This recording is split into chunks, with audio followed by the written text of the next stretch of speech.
மதுரை மாவட்டம் திருப்பரங்குன்றத்தில் நீட் தேர்வு எழுத வந்த மாணவர்களை நீண்ட நேரம் வெயிலில் காத்திருக்க வைப்பதாக கூறி வாக்குவாதத்தில் ஈடுபட்ட பெற்றோர் அவர்களால் பரபரப்பு ஏற்பட்டுள்ளது. அந்த காட்சியை முதலில் பார்க்கலாம். எப்படி எக்ஸாம் எழுதும்? இல்ல மேடம், நீங்க உண்மையிலே ஸ்டாண்ட் பையா நிக்கிறீங்க. இது என்கொயரி எந்த சென்டர்லயுமே கிடையாது. இந்த சென்டர்லயே இல்ல மேடம். எந்த சென்டர்லயே இல்ல சார். இல்ல சார், எந்த சென்டர்லயே இல்ல சார். அதான் தெரியும் போல உங்களுக்கு. என்ன இல்ல சார், உங்க சொல்லுங்க சார். நம்ம பரத்துறோம் அவரே. எந்த சென்டர்லயுமே என்ன கிடையாது. மரத்து நிழல் கூட இல்லாம பிள்ளை எந்த சென்டருமே இப்படி கிடையாது. அவங்களுக்கு என்ன அவங்க வந்து வெளியில நிக்க சொல்லுங்க. அந்த போறாங்க.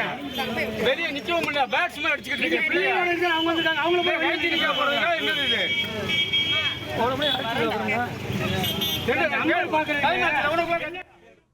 விவரங்களை செய்தியாளர் சத்யகுமார் வழங்கிட கேட்கலாம். சத்யகுமார், வணக்கம்.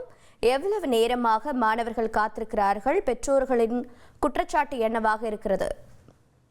வணக்கம். நாடு முழுவதும் நீட் தேர்வு இன்று நடைபெற உள்ள நிலையில் மதுரை மாவட்டத்தில் அமைக்கப்பட்டுள்ள திருப்பரங்குன்றம் தேர்வு மையத்தில் கிட்டத்தட்ட 480 மாணவர்கள் நீட் தேர்வை எழுத உள்ளனர்.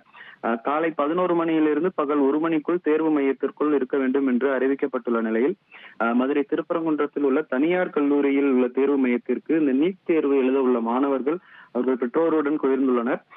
கல்லூரி வளாகத்திற்குள்ளே மாணவர்களை அனுமதிக்க தாமதமானதால் உடனடியாக அனுமதிக்க கோரி, என வெயிலின் தாக்கம் அதிகமாக இருப்பதாலும் அடிப்படையாக வெளியில் தண்ணீர் கூட இல்லை என்று இந்த தேர்வு எழுத வந்த மாணவர்களின் பெற்றோர்கள் அங்கு இருக்கக்கூடிய அதிகாரிகளிடம் வாக்குவாதத்தில் ஈடுபட்டனர்.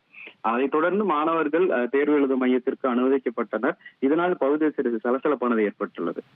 உங்களுடைய தகவல்களுக்கு நன்றி சத்யகுமார். செய்திகளை உடனுக்குடன் தெரிந்து கொள்ள உடனே சப்ஸ்கிரைப் பண்ணுங்க.